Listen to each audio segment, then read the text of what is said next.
Boa tarde.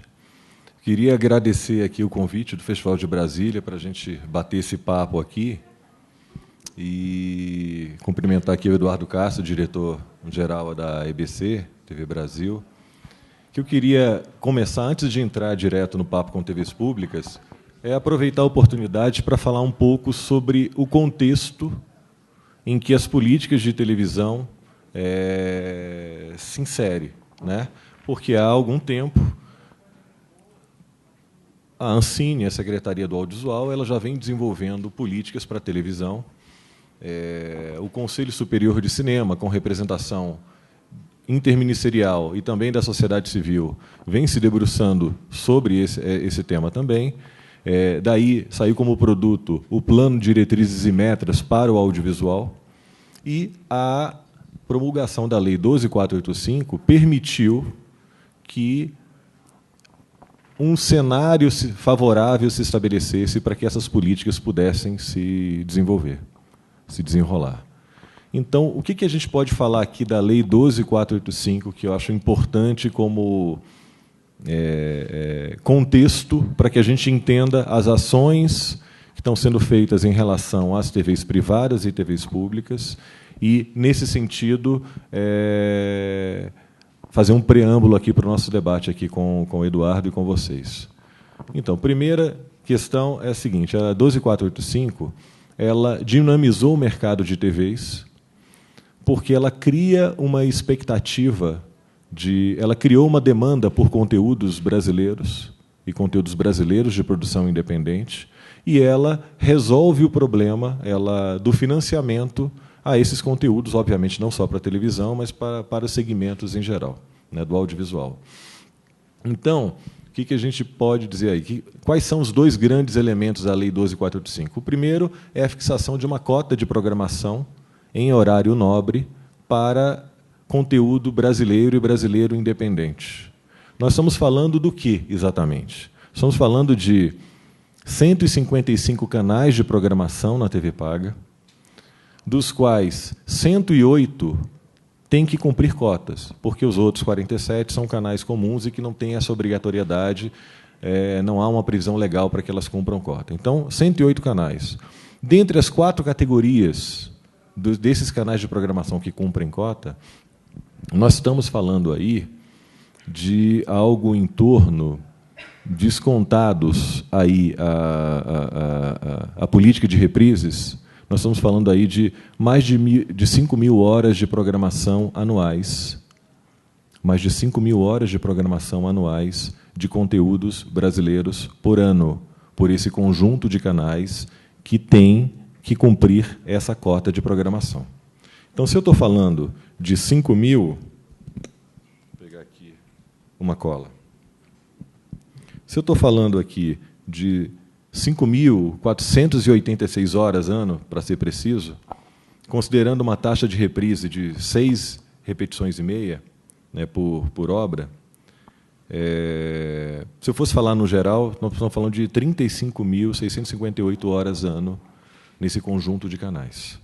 Então, a primeira questão que eu queria levantar em relação à 12.485 é aquela que cria essa obrigatoriedade, ela fixa uma cota de programação em horário nobre, 3 horas e meia semanais, e metade dela para conteúdo brasileiro de produção independente, e as TVs elas têm que ter conteúdos para programar, e elas têm que ir ao mercado ou licenciando conteúdos ou realizando coproduções com produtores independentes para conseguir cumprir a cota. Só no ano passado, 3.205 obras brasileiras foram licenciadas para atendimento às cotas. Então, nós estamos falando de uma lei que amplia um mercado e dinamiza o mercado para a televisão. Essa é a primeira informação. A segunda informação é a ampliação desse financiamento, né? A 12.485 ela cria um tributo que é conhecido como Condecine Telecom, e que incide, fato gerador, sobre toda e qualquer prestação de serviço que tenha, ainda que potencialmente, o poder de transmitir conteúdos audiovisuais. Esse novo tributo ele foi responsável, no ano passado, pela arrecadação de algo em torno de R$ 1 bilhão. Obviamente que isso não vai totalmente para o Fundo Setorial do Audiovisual, tem todas as questões de contingenciamento, etc., mas esse fato gerador, essa fonte de financiamento é que permitiu que, no 1º de julho, tenha sido lançado o Programa Brasil de Todas as Telas, anunciando R$ 1 bilhão e 200 milhões de investimento no audiovisual. Importante dizer para vocês o seguinte, que desse valor, nós temos aí 430 milhões, mais ou menos, que já foram anunciados e que já se encontram em processo seletivo desde dezembro do ano passado. 480 milhões já foram anunciados, parte deles já foram anunciados, e parte deles, ou novos 480 milhões, serão anunciados até dezembro, porque as linhas de fluxo contínuo já sofreram essa suplementação. E as linhas que são concurso, os concursos serão lançados até dezembro. E a diferença para 1 bilhão e 200 milhões dizem respeito aos programas relacionados ao parque exibidor, ao programa Cinema Perto de Você. Então, existe para a televisão, aí não estou falando do segmento de TV paga, um espaço para a programação de conteúdos brasileiros e brasileiros independentes. Por outro lado, existe um financiamento pelo Fundo Setorial do Audiovisual a partir dessas informações que eu dei para vocês aí. Então, esse é um cenário. O cenário é muito positivo e eu acho importante que a gente entenda que, há 3 anos atrás, a principal fonte de financiamento ao audiovisual no Brasil era a renúncia fiscal. E, desde então, o Fundo Setorial do Audiovisual ele superou a renúncia fiscal como principal fonte de financiamento e, obviamente, com as informações que eu dei, ele corresponde a 2, 3 vezes o que é o financiamento real a partir da renúncia fiscal. Então, é a partir desse contexto que eu queria conversar com vocês e falar sobre as ações do Fundo Setorial do Audiovisual para a televisão. Tá? Então, aqui eu vou me concentrar no Fundo Setorial do Audiovisual. E aí eu dividi aqui em 3 partes. Aquilo que nós estamos chamando de suporte automático, que eu vou explicar um pouco para vocês, e o suporte seletivo. O suporte seletivo vocês já conhecem, que são as linhas do Fundo Setorial do Audiovisual, que se organizam a partir de concursos ou fluxo contínuo. O suporte automático é um mecanismo novo, que está em estruturação, mas que já aberto para habilitação de beneficiários indiretos, que eu vou explicar aqui para vocês, e que se baseia na destinação de recursos para a produção de conteúdos brasileiros independentes a partir da comprovação da gestão de direitos patrimoniais, de licenciamentos de obras audiovisuais de produção independente de espaço qualificado. Isso é importante porque permite a gente conhecer também, conhecer mais, como é que o mercado vem, quer dizer, além do processo de financiamento das obras e das informações sobre a comunicação pública nos segmentos de sala de exibição, TV aberta, TV paga, vídeo por demanda, vídeo doméstico, etc., é importante também que a gente veja quantas vezes cada um desses conteúdos tem sido comercializados, porque isso gera receita e é mais um fator dinamizador para o audiovisual. Então, o suporte automático ele já abriu o seu processo de, vamos dizer assim, de habilitação de beneficiários indiretos, que são produtores, distribuidores ou programadores, aí estamos falando de televisão, que se habilitam para demonstrar que existem obras vinculadas a eles que foram comercializadas. Então, eles primeiro se habilitam, aí depois eles acessam um banco de dados da Ancine e veem quais são os CPBs das obras que estão vinculados a eles, produtores, programadores ou distribuidores, e eles apresentam à Ancine a comprovação de licenciamento oneroso dessas obras. Ao comprovar esse licenciamento oneroso, eles recebem uma pontuação que é convertida em recursos financeiros, recursos disponíveis, para o suporte automático, nós estamos falando de 70 milhões, para destinação em obras brasileiras de produção independente. Então, eu estou falando aqui de um cenário futuro, mas cujo processo de habilitação e de consulta do banco de dados que eu vim escrevendo já está em curso. Okay? Indo para o suporte seletivo, concursos e fluxo contínuo, aí que é mais familiar para a gente. Eu dividi aqui em 2 tipos de categoria, para que a gente possa trabalhar aqui. Primeiro, as linhas que têm que não são linhas de regionalização do investimento, mas que têm indutores regionais, porque nós estamos falando de regionalização aqui, não é? A demanda que o festival nos fez é que nós apresentássemos políticas de regionalização para a televisão.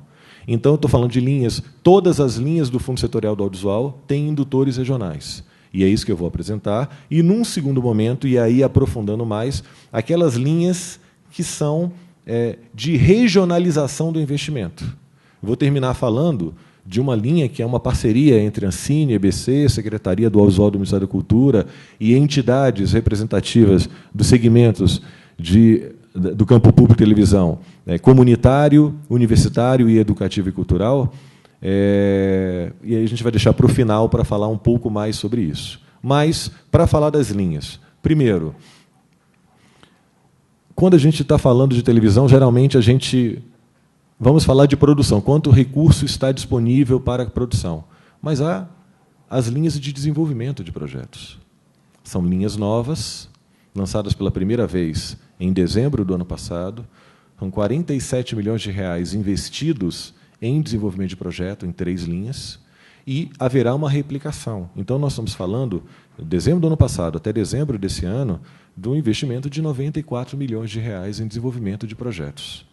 Só preciso dizer que, em relação aos 47 milhões iniciais, as empresas que concorrem a esses 47 milhões iniciais, 70% dos projetos apresentados são para o segmento de TV paga ou TV aberta.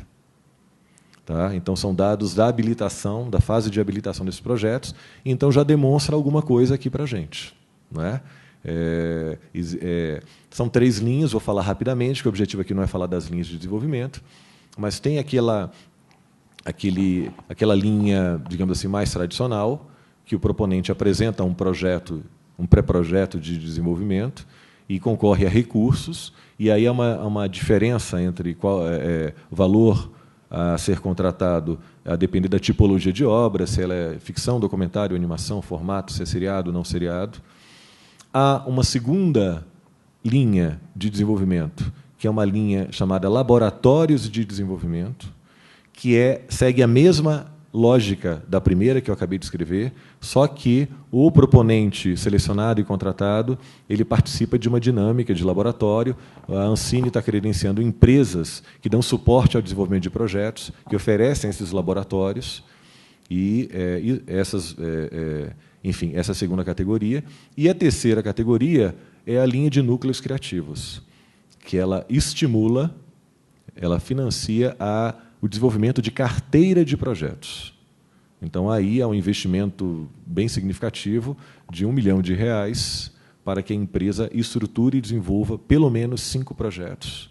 E, obviamente, quem diz o que é um projeto desenvolvido somos nós, é o edital. O edital está lá parametrizando, por tipologia de obra, o que é um projeto desenvolvido. Nas 3 linhas, mas principalmente nessa, é possível apresentar não só o projeto desenvolvido, mas também complementos ao desenvolvimento, como episódio piloto, pesquisa qualitativa associada ao projeto piloto, tudo isso é financiável. Um demo jogável, demonstrando que é possível se relacionar aí com a questão dos games, e também webisódios. Então, é uma linha que ela está reconhecendo o ambiente web, estamos no universo transmídia aí, e o objetivo dessa linha é dar estímulo ao desenvolvimento do projeto, para que, quando os projetos forem apresentados para concorrer a recursos de produção, eles já estejam mais bem estruturados.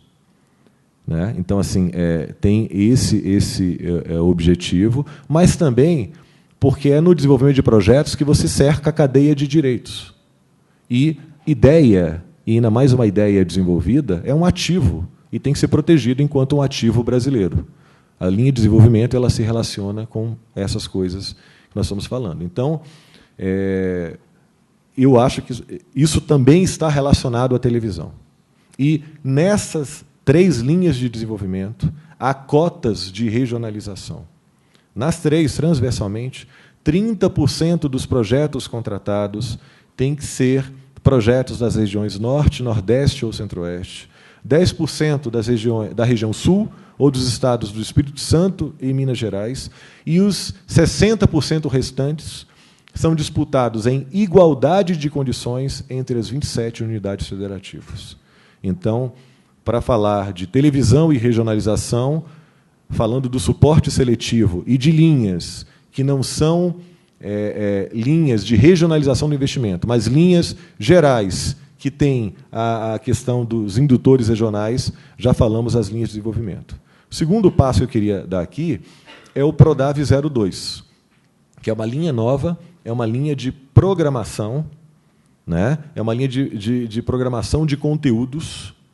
Né? O proponente são empresas programadoras que se credenciam na Ancine, tem um processo de credenciamento ali. Já houve um primeiro grupo de empresas que já se credenciaram na Ancine, e eles vão apresentar propostas de programação. O que é isso? Eles vão apresentar projetos de produção independente que eles estão se comprometendo a contratar com licenciamento oneroso, e, para isso, eles apresentam já o contrato de pré-licenciamento e fazer a comunicação pública dessas obras. Então, ao contrário da antiga linha B do FSA, que o produtor independente apresentava já com um pré-contrato, um contrato de pré-licenciamento com a televisão, aqui é a própria televisão que apresenta uma proposta de programação de um conjunto de projetos que ela manifesta interesse ali. Então, isso é uma segunda linha. Aí, essa é uma linha que o limite, acho que são 60 milhões de reais, exatamente, com limite por programadora para 10 milhões. Ou seja, a programadora ela pode apresentar uma proposta de programação, reunindo vários projetos que ela demonstre interesse, que ela se comprometa a estabelecer essa relação que eu acabei de descrever, até um limite de 10 milhões. Só que esse limite ele pode ser extrapolado em 10%. Ele pode ser extrapolado em 10% se a programadora ela for das regiões Norte, Nordeste ou Centro-Oeste, ela pode ampliar esse limite em 7%. Se for da região Sul ou dos estados de Minas Gerais e Espírito Santo, em até 3%. O que o Fundo Setorial do Audiovisual está dizendo aqui? Está estimulando a relação entre empresas programadoras, aí lato sensu, tá? Estamos considerando canais de programação para o segmento de TV paga e empresas que exploram radiodifusão comercial ou educativa no segmento de TV aberta. O FSA está estimulando um ambiente de relacionamento e dizendo para elas: vocês terão um estímulo extra se relacionarem com projetos de empresas localizadas, sediadas nas regiões Norte, Nordeste, Centro-Oeste, Sul e dos estados de Minas Gerais e Espírito Santo. É isso que nós estamos dizendo. Existe uma outra linha que também funciona em fluxo contínuo, então tudo isso que eu estou falando já está acontecendo. E, inclusive, a suplementação, os recursos estão lá. Quer dizer, é uma outra linha, que é a antiga linha B, é a linha onde o produtor é que apresenta a sua demanda de um projeto de televisão e tem que apresentar um contrato de pré-licenciamento com um valor de 100 milhões de reais.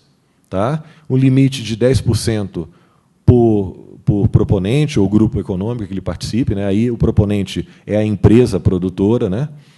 E um limite de 25% para a programadora, né? Dos recursos disponibilizados.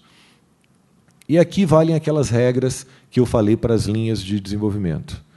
30% para as regiões Norte, Nordeste e Centro-Oeste, 10% Sul, Minas e Espírito Santo, e os 60% restantes disputados em igualdade de condições entre as 27 unidades federativas.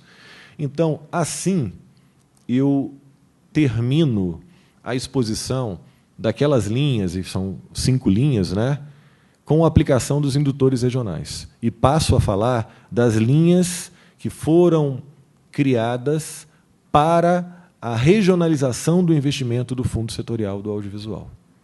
Tá? A primeira delas é a linha de suplementação a editais regionais. Vamos lá. Essa linha é uma linha em que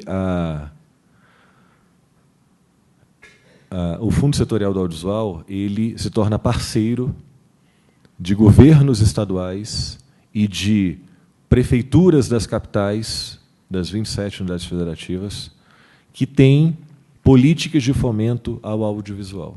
Nós abrimos uma chamada pública. Essa chamada pública, ela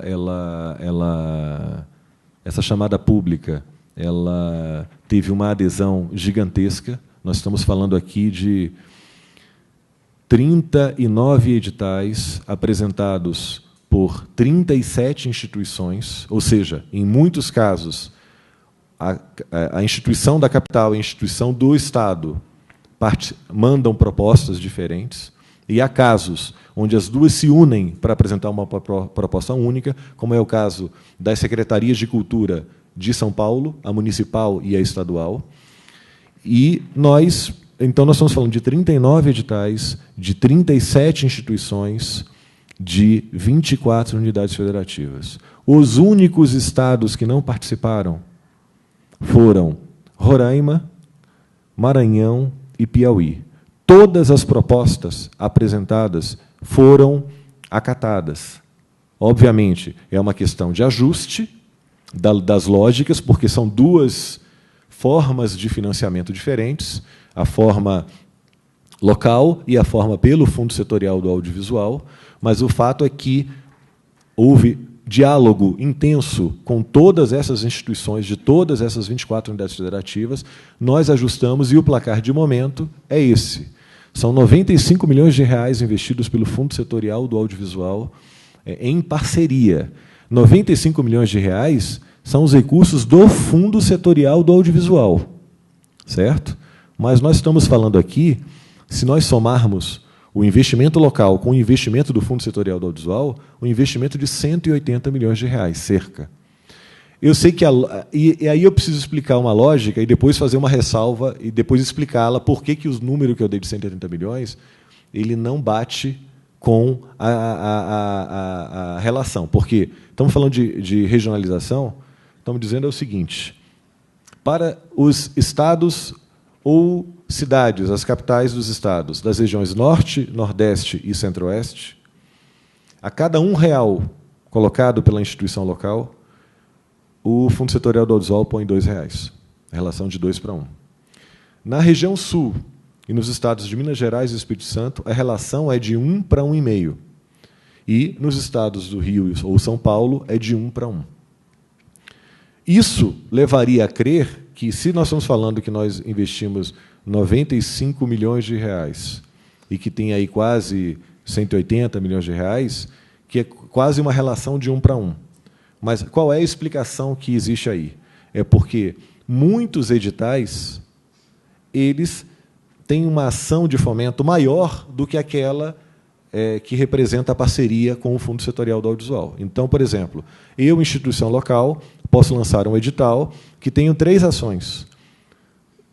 Eu vou financiar obras de longa-metragem, obras de telefilmes, e vou financiar o desenvolvimento de projetos tal. No desenvolvimento de projetos, por exemplo, é uma ação isolada da instituição local, mas está no mesmo edital.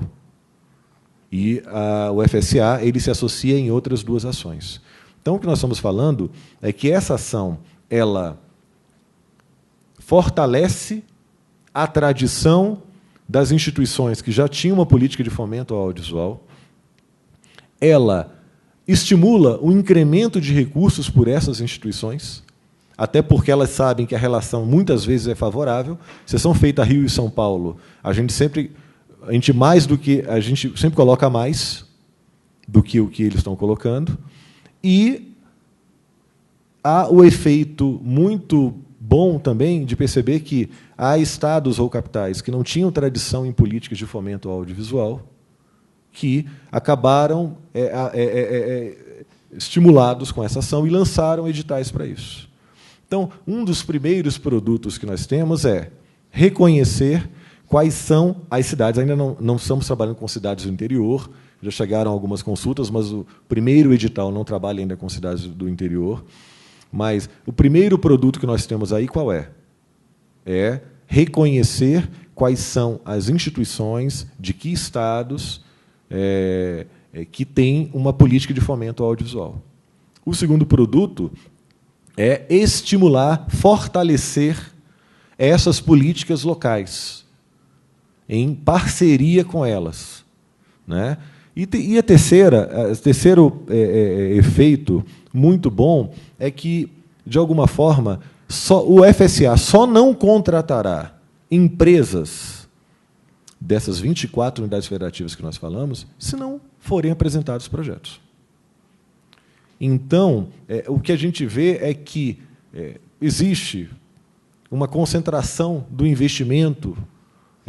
Há sempre projetos que são apresentados mais no eixo da produção, que é comum em todos os países, e que aqui no Brasil é o eixo Rio-São Paulo, e que agora o Fundo Setorial do Audiovisual, quer dizer, já há algum tempo, e agora ele radicaliza, ele diz o seguinte: bem, só não será investido recurso, só não contrataremos empresas de todas as regiões, e, como estamos vendo aqui, desses 24 estados, porque os outros 3 não se apresentaram, se não houver projetos apresentados para que sejam contratados e que se ajustem à lógica do edital, que já é aderente à lógica do Fundo Setorial do Audiovisual também. Então, nós estamos falando aqui, já que estamos numa mesa de televisão, das propostas apresentadas entre projetos de obras seriadas, telefilmes e pilotos que serão financiados por esses editais. Nós estamos falando de 126 obras. Tá? 126 obras. E, enfim, em relação a essa linha de suplementação a editais regionais, eu acho que era isso que eu tinha para dizer. Agora eu vou para a última linha de regionalização do investimento do FSA, que é a linha de produção de conteúdos destinados às TVs públicas, e que a gente tem aqui uma grande parceria com a EBC. Tá? Essa é uma linha de produção customizada para o campo público de televisão. Ela é uma linha de produção que reconhece que, na maior parte dos casos, as TVs públicas...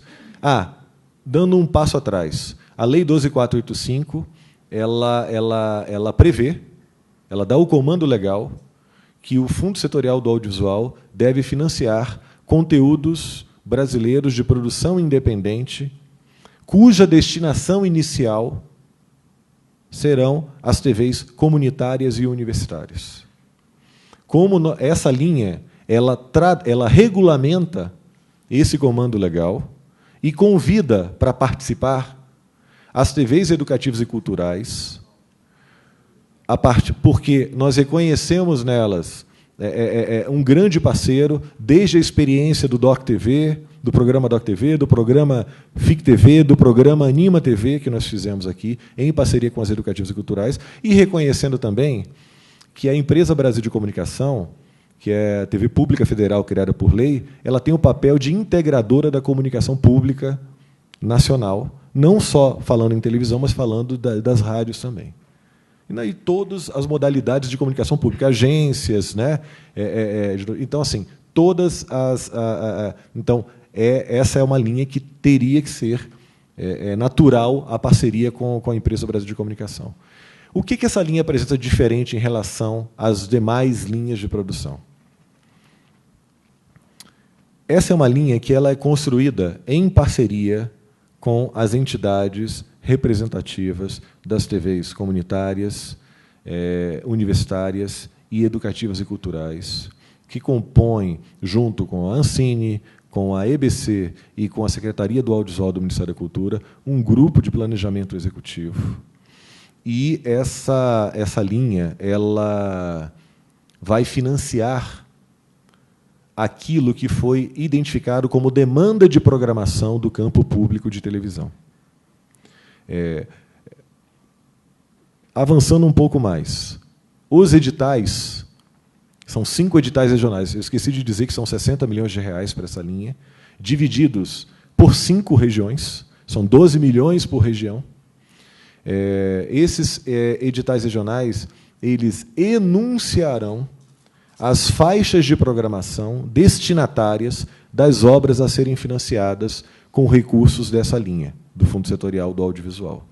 Isso quer dizer que o produtor que quiser tomar recursos nessa linha, ele tem que ver se identifica uma faixa de programação com os parâmetros dados ali no edital, uma coincidência com aquilo que ele quer fazer. Ou então ele tem que dialogar com a demanda de programação da TV pública. Essa demanda de programação ela está sendo construída a partir desse processo, desse ar constitucional que nós falamos aqui, a partir de 3 consultas prévias e um seminário de programação. Tudo isso para produzir um estudo georreferenciado e fazer um debate com as TVs. Nós estamos falando aí de... O placar de momento são 202 TVs desses 3 segmentos, e nós estamos fazendo consultas sobre grade de programação, presença territorial, das obras da grade de programação, qual é o modelo de negócio para viabilização, se é produção própria, se é licenciamento, se é coprodução, se é aquisição, de alguma forma, que modelo é esse, ou entre outros modelos, e consultando em relação, já fazendo uma primeira consulta em relação a temas que eles gostariam que fossem tratados na programação a ser financiada. Nós estamos falando aqui de um escopo muito claro de 3 tipologias de obras de documentário, ficção e animação. E nós vamos realizar um seminário de programação aqui em Brasília, nos dias 5 e 6 de novembro, reunindo essas televisões, algumas terão participação remota também, onde nós apresentaremos um estudo georreferenciado que consolidará essas informações e fornecerá informações da presença territorial das TVs e de sua programação, e da presença territorial das empresas produtoras brasileiras e das vocações de produção regional identificadas a partir de projetos apresentados à Secretaria do Audiovisual do Ministério da Cultura para a Lei Rouanet, ou para editais da Secretaria do Audiovisual, a partir de orçamento próprio, ou para a Ancine, a partir da Lei do Audiovisual, ou para Fundo Setorial do Audiovisual. Então, nos últimos anos. Então, nós conseguimos identificar por estado, qual é o perfil do projeto, e assim nós conseguimos identificar as vocações de produção regional. Vamos realizar esse seminário convidando intelectuais que compartilhem conosco as questões que se impõem ao debate quando nós tratamos de um público infantil, ou jovem, ou adulto, e as possíveis divisões que podem haver aí. E, a partir daí, os editais regionais, os 5 editais regionais, serão lançados. As TVs dos segmentos que participam do programa, essas TVs, outra diferença dessa linha, elas licenciam as faixas de programação, todas, em caráter não oneroso.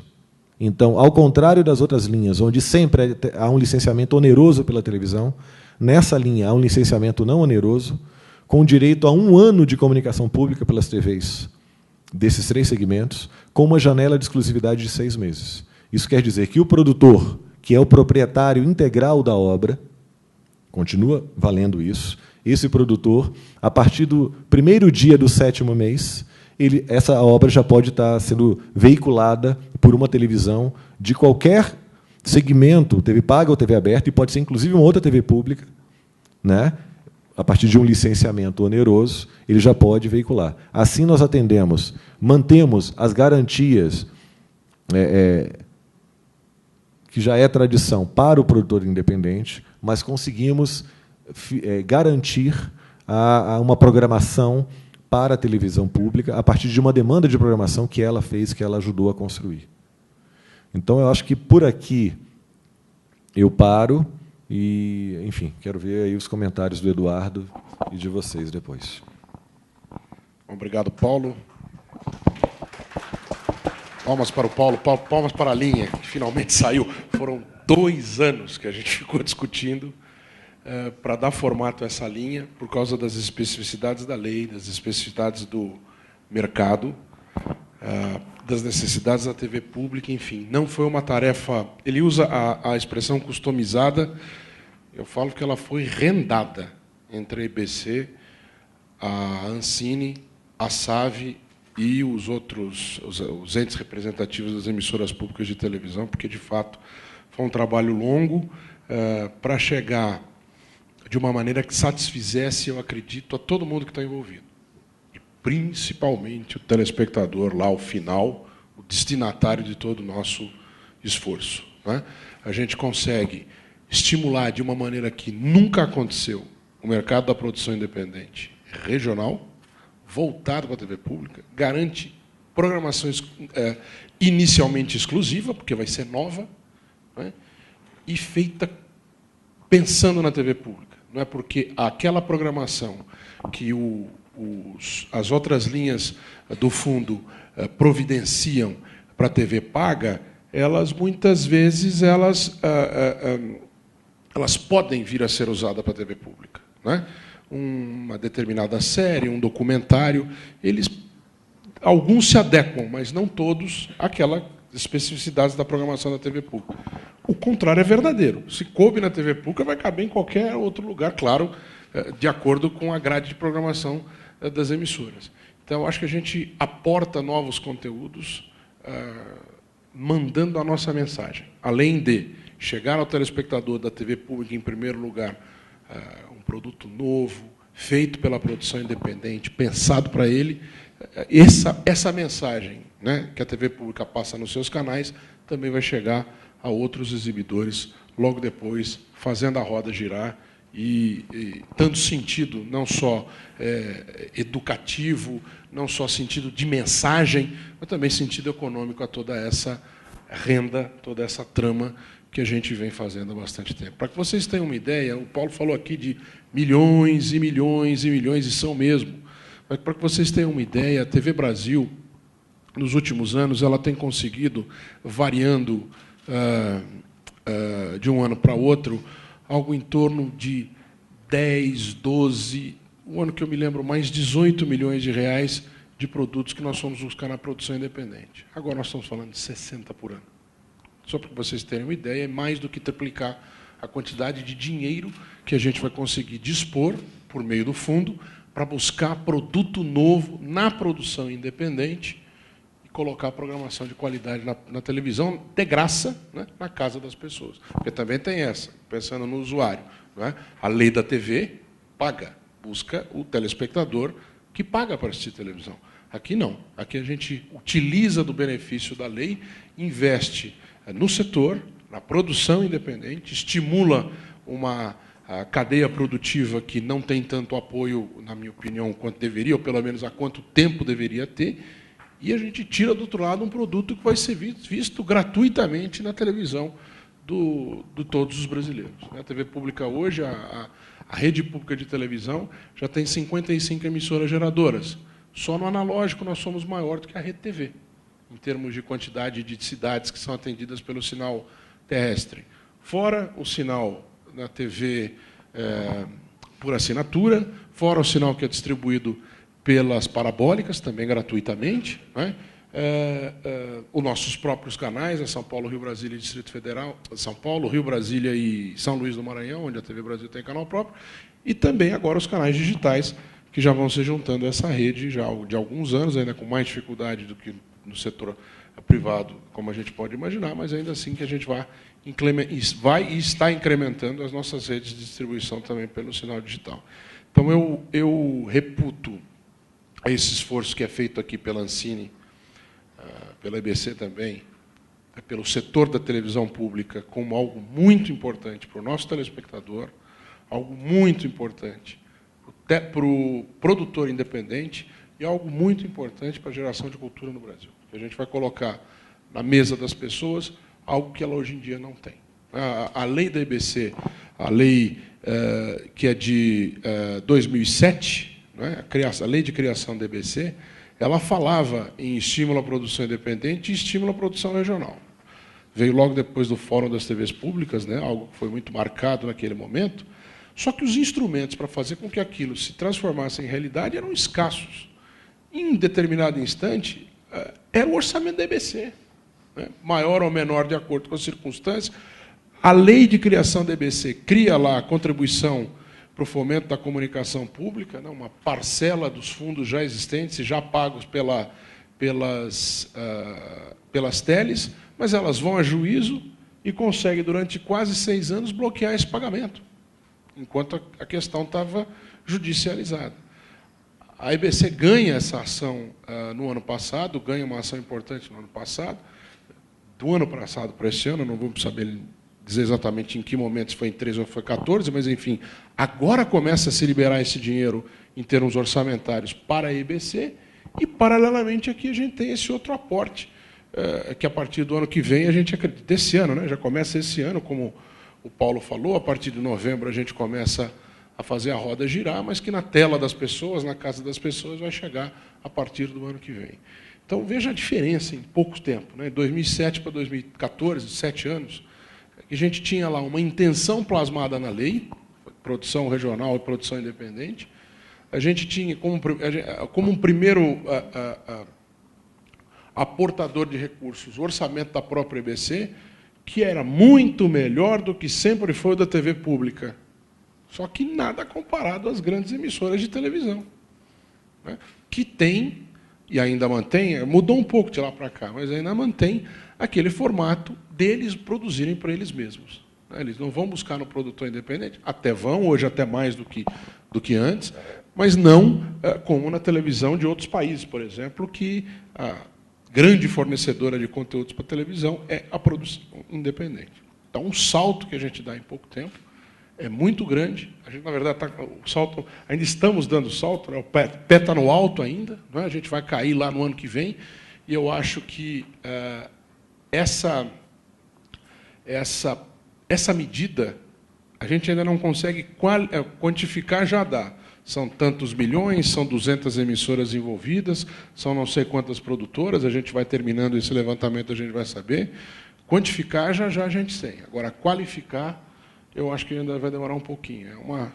É uma ficha muito dourada que está caindo aí para a TV pública, em que eu acho que a gente vai conseguir revolucionar a qualidade da nossa programação. É claro que é preciso uma estabilidade nesses projetos, a gente precisa que esse grau de financiamento se mantenha durante alguns anos, não só para que ele cuspa do outro lado o equivalente em produção, mas também porque a roda gire, que as produtoras aprendam a fazer cada vez mais o caminho e o mecanismo para buscar o dinheiro no fundo, para que consigam produzir da maneira que a televisão solicita, porque uma coisa é produzir para a televisão, outra coisa é produzir para o cinema, outra coisa é produzir para a publicidade, né? Os tempos de produção são muito diferentes. Em televisão, a gente está falando uma máquina que come... Quando não são 24 horas de nova programação por dia, às vezes são 20, às vezes são 18, mas, enfim, é uma quantidade grande de produção nova que a gente está comendo por dia na televisão, né?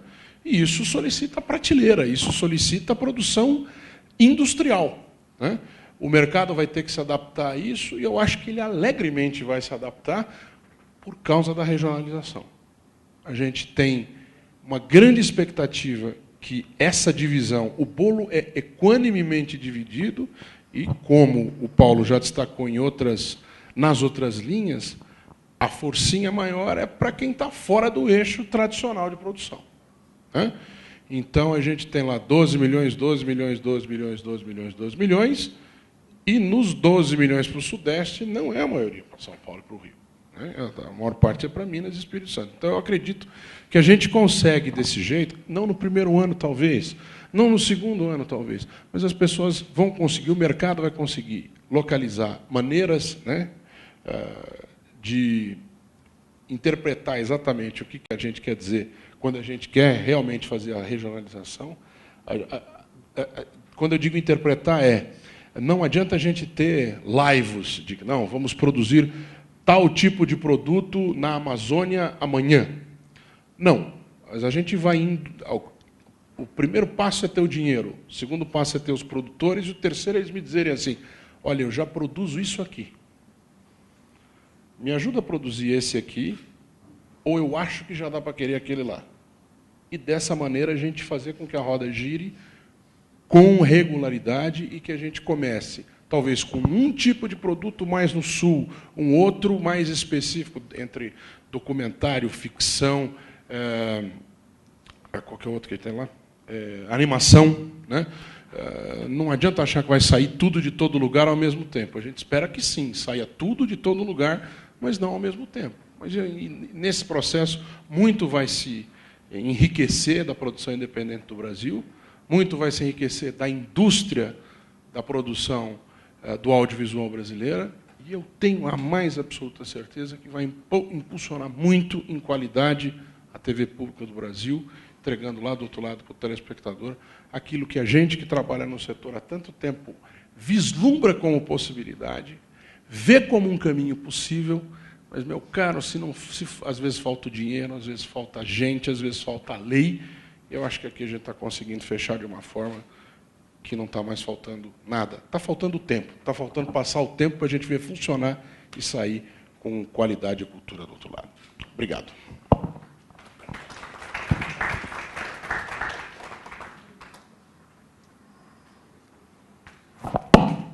Ops. Agora podemos abrir para as perguntas. Vou passar o microfone para a plateia.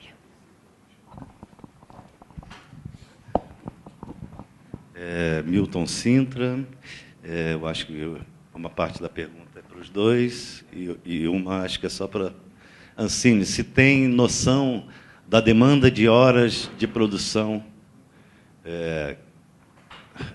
que será demandada do mercado produtor, seja de TVs abertas ou não, e, no caso específico da EBC, a expectativa de demanda que tem, né? As horas disponíveis, e, numa segunda pergunta para a EBC,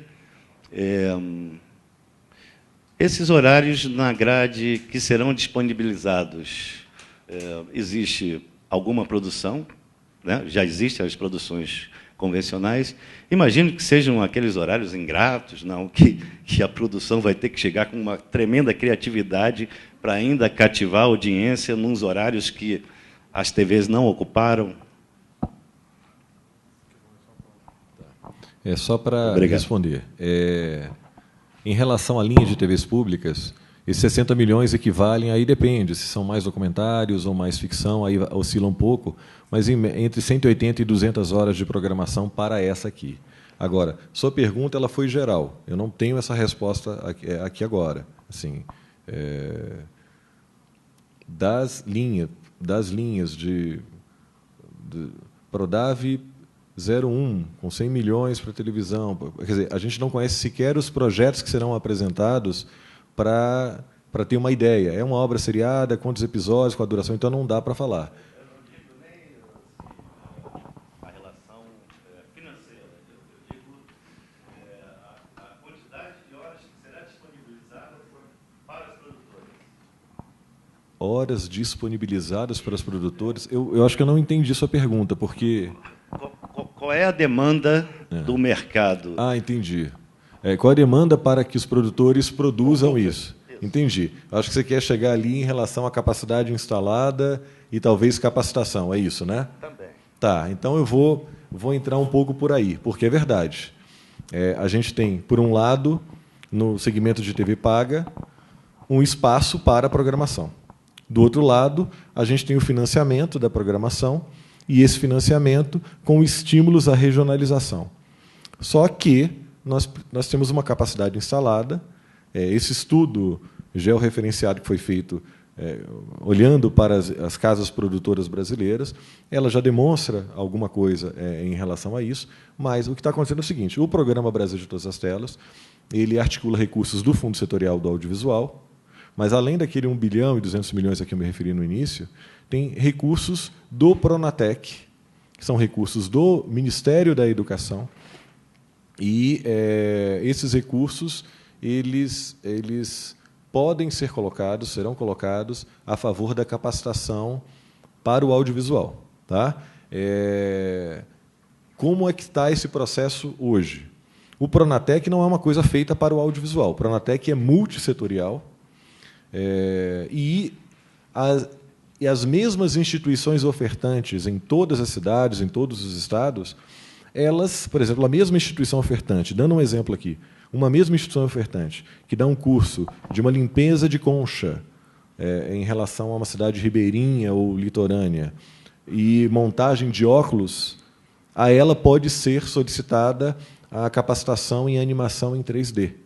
E nós sabemos que a remuneração à instituição ofertante por capacitação não difere de curso para curso. Estou falando de curso técnico, não estou falando dos cursos mais avançados ali. Então, assim, um primeiro desafio que a gente tem que enfrentar e que a gente está enfrentando é estimular as instituições ofertantes, identificá-las e estimulá-las a oferecerem cursos para o audiovisual. Então, hoje já existe uma demanda apresentada pelo Ministério da Cultura, a Ancine ajudou na parte do audiovisual a construir essa demanda, a UMEC, que reconheceu parte dessa demanda em relação àqueles cursos que, bem, esses cursos, se oferecidos, nós pagamos. E aí, depois dessa etapa cumprida, tem o processo de aproximação com as instituições ofertantes. É nesse estágio que nós estamos aqui. Mais do que isso eu não posso dizer para você, mas, sim, existem, como no país, existe uma assimetria, tem estados em que tem instituições ofertantes que se vocacionaram, ao longo do tempo, para oferecer determinados cursos, e não outros, e outros estados que isso ainda está incipiente. Então, o nosso trabalho aqui é de estimular nesse sentido. Tá? Então, é só para... Vou fazer a pergunta, foi interessante a tua resposta, mas de uma maneira diferente. Se a Ancine tem noção do horário, da quantidade de horas a serem solicitadas para a ocupação de produção nacional. Qual é o mercado ocioso de horas, de espaço a ser ocupado, seja em TV aberta, fechada ou pública? Essa seria a primeira. Sim, assim, não existe uma cota de programação para TV aberta. No caso aqui, em relação às TVs públicas abertas, as educativas e culturais, as que exploram licença de radiodifusão educativa, o que existe é que a própria EBC, a partir do seu comitê de rede, já estabeleceu que tem 8 horas diárias de programação a serem alimentadas por TVs, pela EBC e por TVs que fazem parte dessa rede, e aí tem TVs desses 3 segmentos. Então, assim,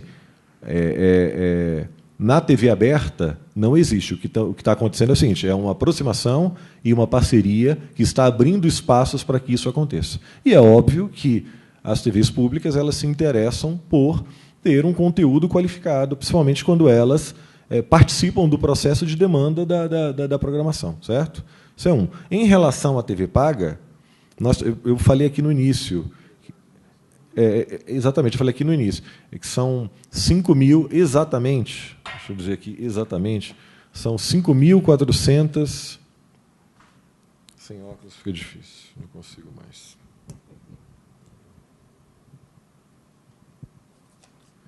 são 5.486 horas ano.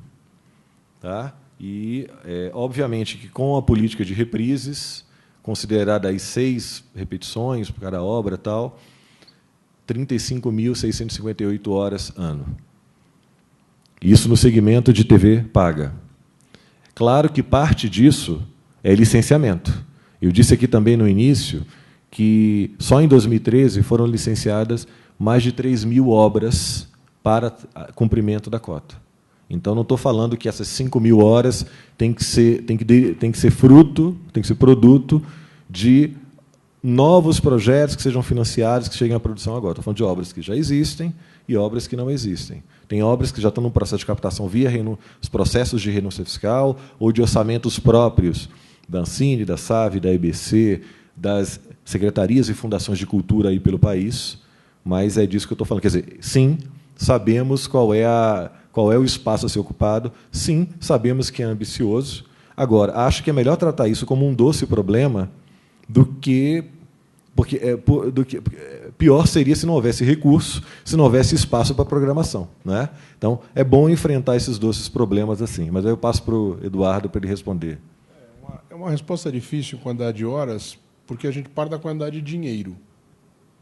A demanda, assim, nós temos 24 horas. A TV Brasil funciona 24 horas hoje. E a gente começa a ter que pensar em televisão fora da linealidade das 24 horas. TV digital, a TV pública pode fazer multiprogramação, por exemplo, né? A OTT, a distribuição por outros mecanismos que já foram, que estão sendo ou que venham a ser criados, né? Então, a gente tem... E a gente também precisa levar em consideração que 13 minutos de uma animação que tenha, como o Igarapé Mágico, que é um dos mais novos que nós estamos fazendo aqui na TV Brasil, feito pela produção independente, em parceria com a produção independente, que tem live action, tem animação, tem tudo que está para ter lá dentro. Isso tem um custo muito maior do que o documentário que a gente coloca à noite, né? Então, ali tem uma diferenciação que complica para fazer a conta. Mas espaço para ocupar, usando a grade como referência, TV Brasil, né, na espelhada rede pública de televisão, o que a gente oferta? TV Brasil, a rede pública aqui na frente. Então, tem o canal regional, a TV Brasil aqui atrás, mandando programação. Hoje, já são 10 horas na grade de programação da TV Brasil que são destinadas às emissoras dos estados.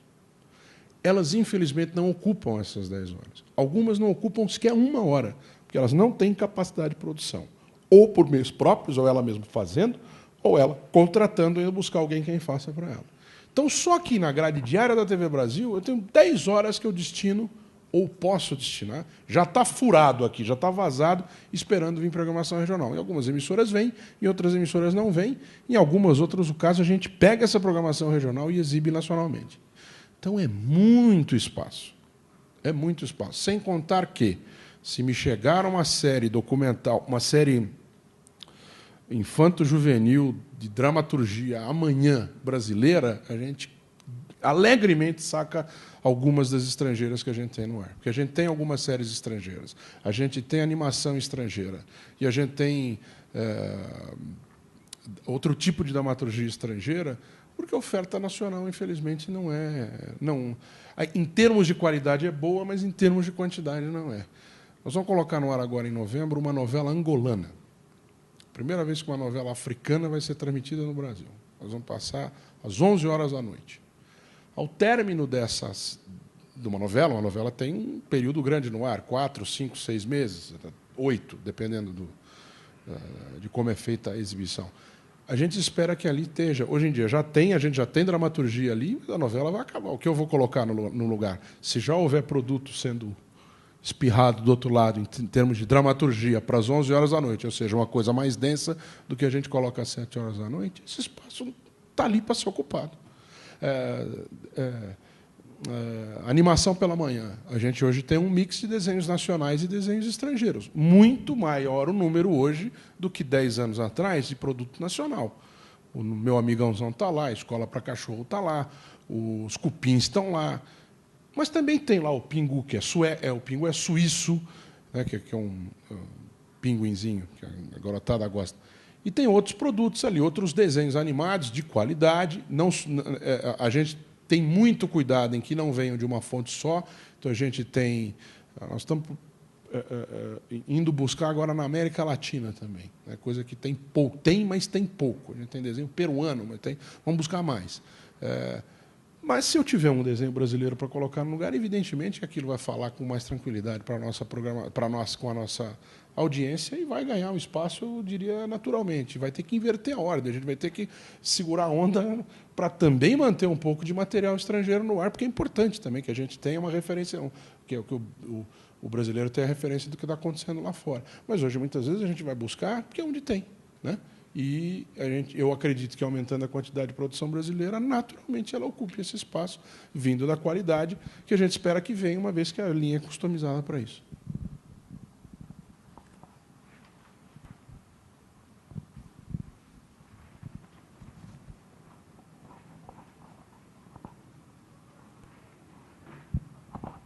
Boa tarde, eu sou Ana Carolina. Eu gostaria de saber, para a Ancine, nessa linha de produção de conteúdo para TVs públicas, considerando que a gente já possua a carta de intenção da televisão e queira participar do edital, qual a porcentagem que a emissora deve entrar em dinheiro para a gente poder captar esse recurso?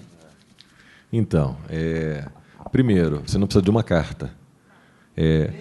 Exatamente. Vai ser financiado, vai ser financiado e as obras que forem produzidas a partir do financiamento por essa linha, elas serão programadas naturalmente nas TVs públicas. E eu estou falando desse conjunto de TVs a que me referi, dos 3 segmentos. Essa linha ela vai financiar 100% do orçamento da obra, do valor global da obra, sem a questão da contrapartida do produtor. Tá? Porque a TV precisa de previsibilidade para a programação e está vedado o redimensionamento. Então, é uma linha, de fato, customizada para a televisão pública. Né? Enfim. Desculpa. E tem prioridade não tem carta, tem pitching. Você vai concorrer pela ideia ou pelo formato. Vamos abrir um pitching para dramaturgia faixa de 14 a 18 anos no estado não, na região tal.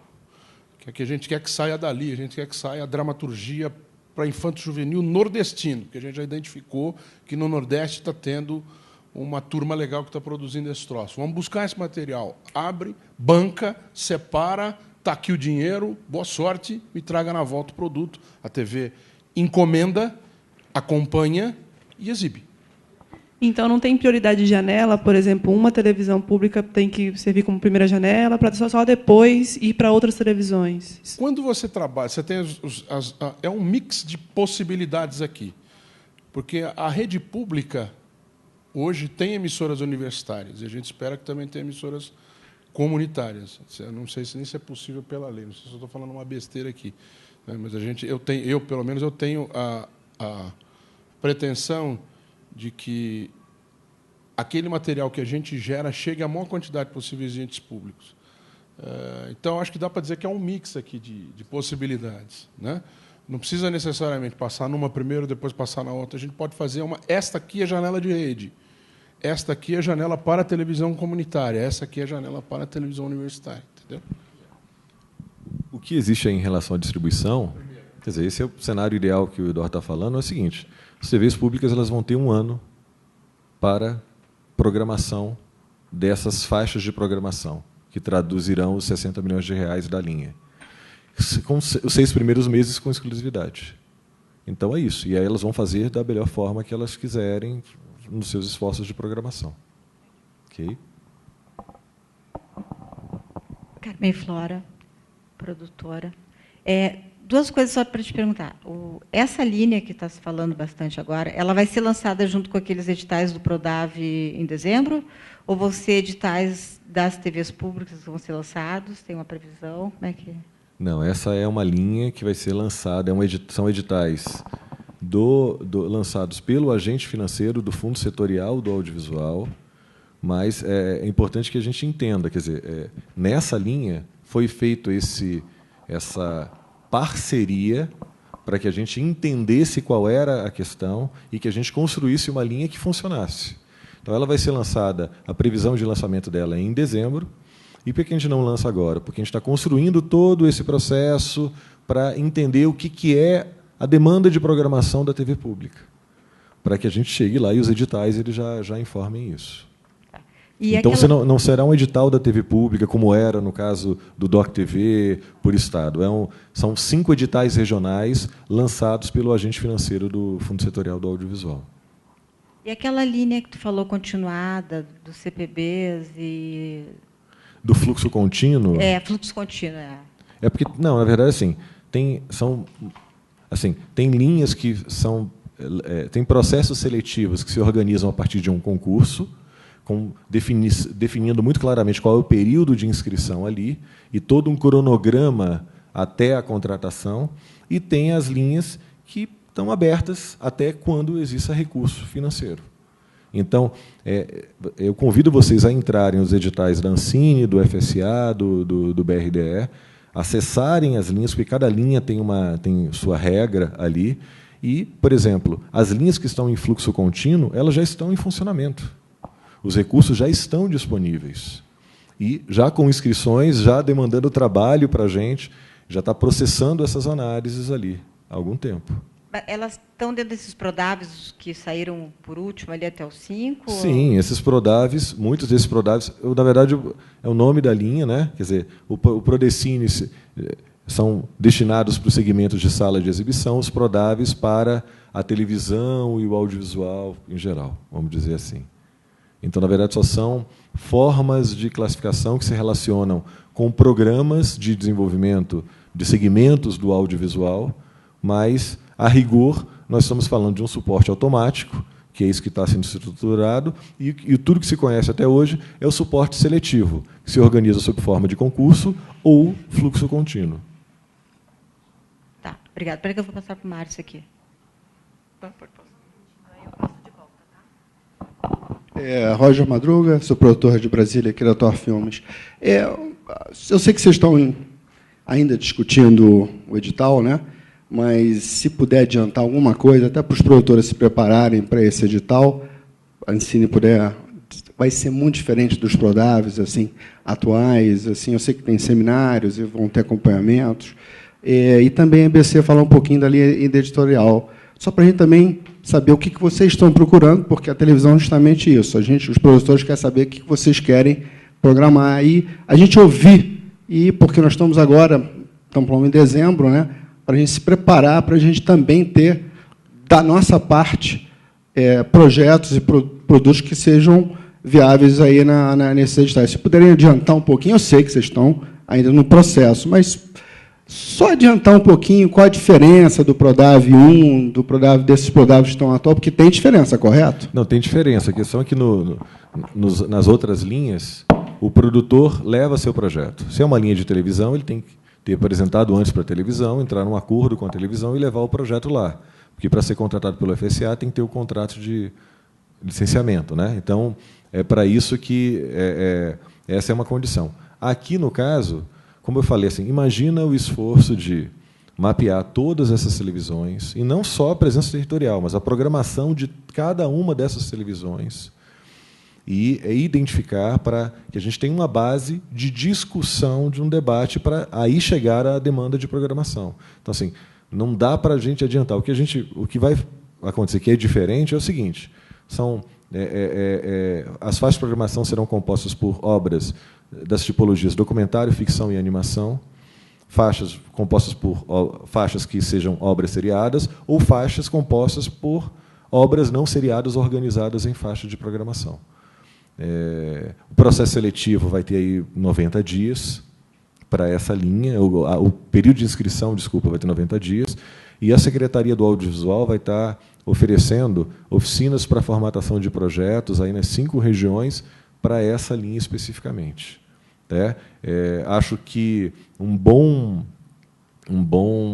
é isso. Assim, não tem como adiantar mais do que isso.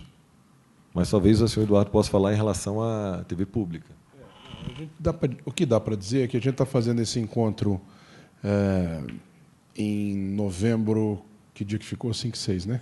5 e 6, nós da TV Brasil agora, estamos fazendo a nossa parte para dentro. Né? O que eu tenho em estoque, o que eu vou precisar no ano que vem. Nós estamos fazendo esse levantamento agora. O Comitê de Programação em Rede da TV Brasil vai designar algumas pessoas para estar nesse seminário e dizer, olha, nós achamos, porque a gente sabe que precisa desse tipo de programação, mas comitê gestor, diga aí como é que é possível fazer. Mas, assim, não tem como... não se vai inventar a roda. Eu acho que a programação infantil hoje na TV Brasil ocupa 6 horas.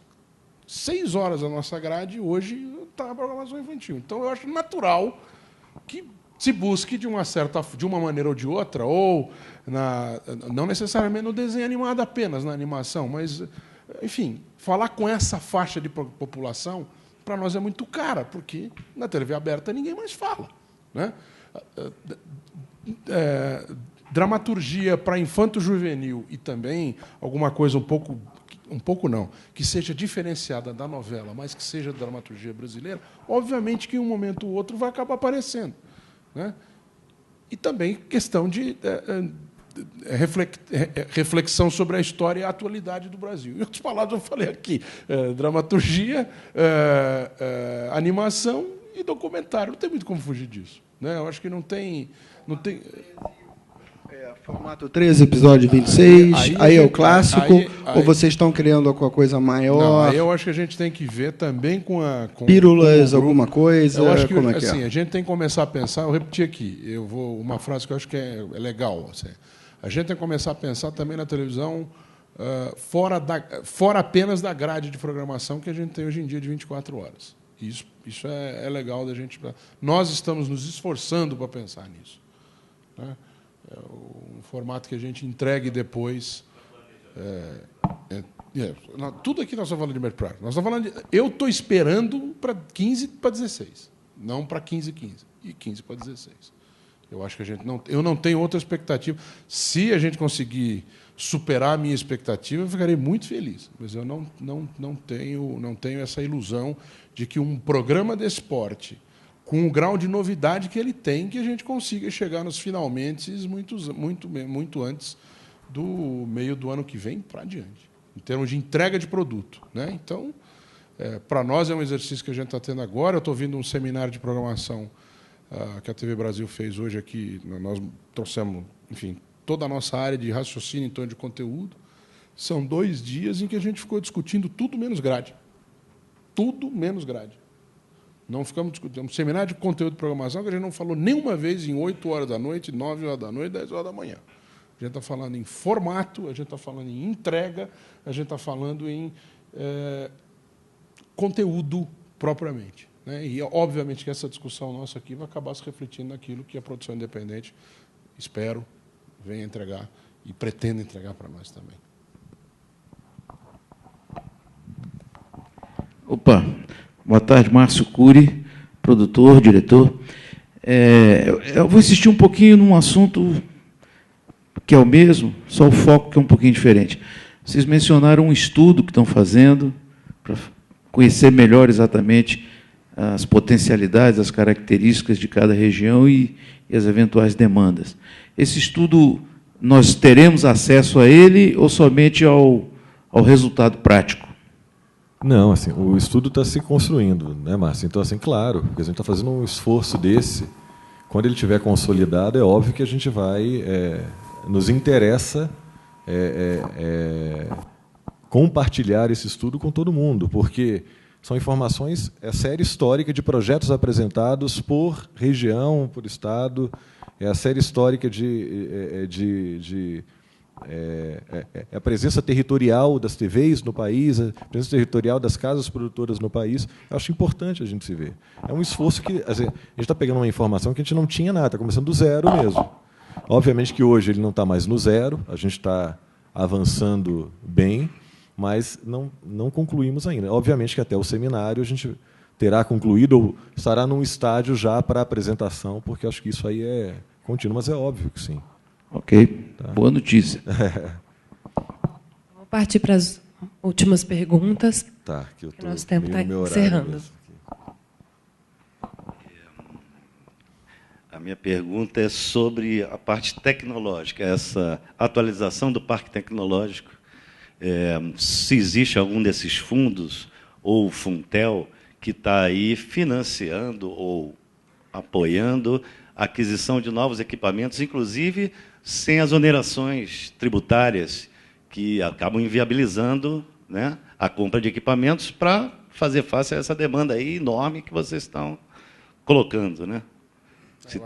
Eu acho que a pergunta é mais bem encaminhada para o Paulo, ele só foi ali na sala de manutenção e já volta. Então, eu acho que é só aguardar a chegada dele, porque isso não tem a ver com a nossa atividade principal aqui. Então, de repente, o que eu sei da linha, acoplado à linha voltada para TVs públicas, a questão da capacitação. Isso eu tenho absoluta certeza. Agora, com relação ao equipamento, não tenho certeza não. O Paulo pode disponibilidade de equipamento dessa tua estrutura para coprodução, não? É muito difícil porque a gente não tem equipamento suficiente sequer para dar frente, dar conta daquilo que a gente tem que fazer para manter as nossas necessidades diárias aí de jornalismo, né? Muito difícil a gente ter alguma coisa. A gente tem feito alguns formatos na própria TV Brasil em que a gente utiliza equipamento nosso físico, né? A gente faz a produção independente, faz uma parte, e dentre as partes que nós fazemos está a ocupação de estúdio, por exemplo.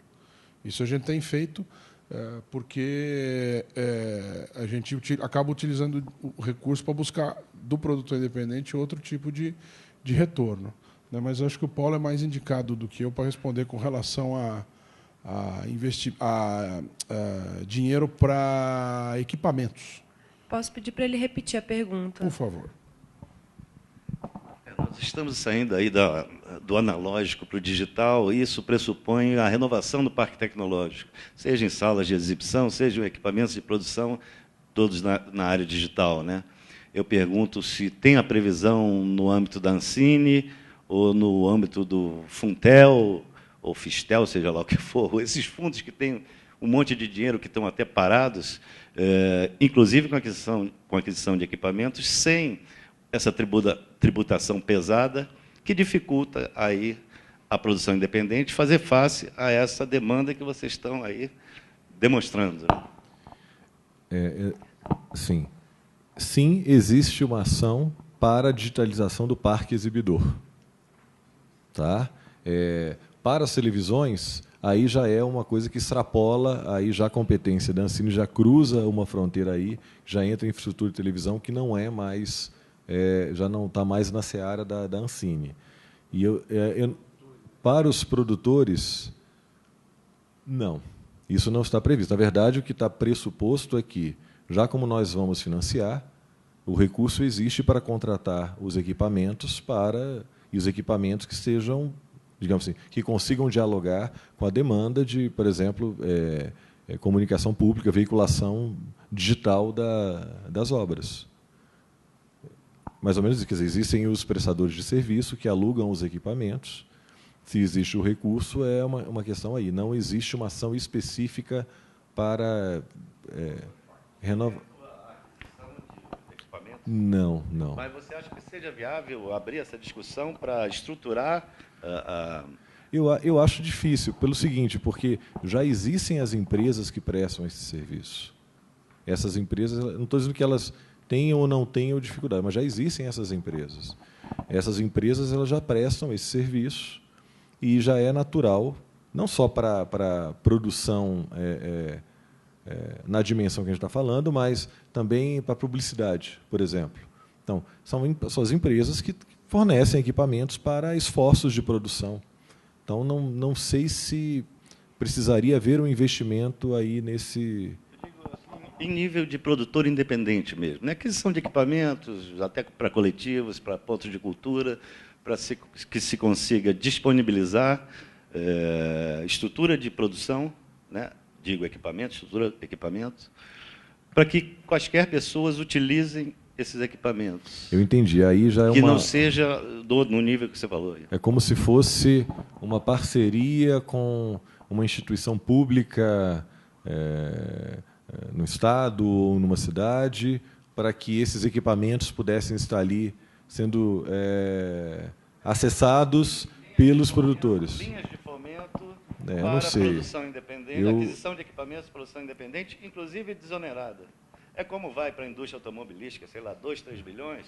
Eu entendi. bilhãozinho. Essa questão da desoneração é uma questão que já corre aí nas câmeras técnicas, aí, inclusive interministerial. Não é uma demanda nova. Essa já é uma demanda, já é um processo que o próprio setor do audiovisual, inclusive, tem representantes que participam junto ali ao MIDIC e tudo mais, a Camex, para reivindicar essa desoneração. Agora, de alguma forma, a partir do momento que você financia a produção, você já estaria resolvendo isso. Essa ação que você está falando, específica desse jeito, tem uma questão aí. Você financia um equipamento que hoje está atualizado.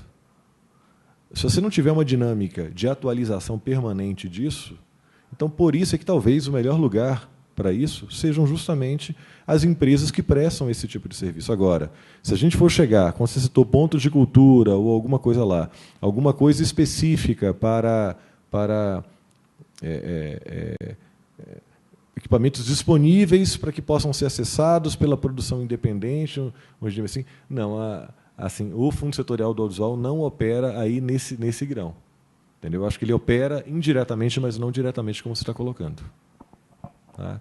Eu vou ter que pedir licença, porque atrasou um pouco a mesa, eu tenho que, senão perco o avião. Claro, vamos encerrar hoje. Obrigada, gente. Essa foi a mesa que nós falamos sobre o papel das TVs públicas e privadas no desenvolvimento das políticas locais, com os senhores Paulo Alcoforado e Eduardo Castro. Muito obrigada pela presença de todos.